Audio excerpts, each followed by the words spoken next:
Hey, what's up, viewers? Patrick from Bob vs. Only back with another YouTube video in this episode number 5 of Fellowship Week of Bob verse of the day. And today's verse comes out of Hebrews 10, verses 24 through 25. And it says, "And let us consider how we may spur one another on toward love and good deeds, not giving up meeting together as some are in the habit of doing, but encouraging one another, and all the more as you see the day approaching." Let's get into it. The Bible study recap from yesterday begins with Romans chapter 8 in verse 17, and it says, "Now if we are children, then we are hearers, hearers of God, and co-hearers with Christ, if indeed we share in his sufferings, in order that we may also share in his glory."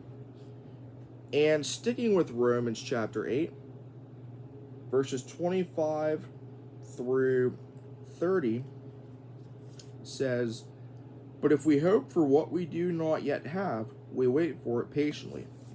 In the same way, the Spirit helps us in our weakness. We do not know what we ought to pray for, but the Spirit himself intercedes for us through wordless groans. And he who searches our hearts knows the mind of the Spirit, because the Spirit intercedes for God's people in accordance with the will of God. And we know that in all things God works for the good of those who love him, who have been called according to his purpose. For those God foreknew, he also predestined to be conformed to the image of his Son, that he might be the firstborn among many brothers and sisters. And those he predestined, he also called. Those he called, he also justified. Those he justified, he also glorified." And that's all for the verse portion, and that will do it for the video. Thanks for watching.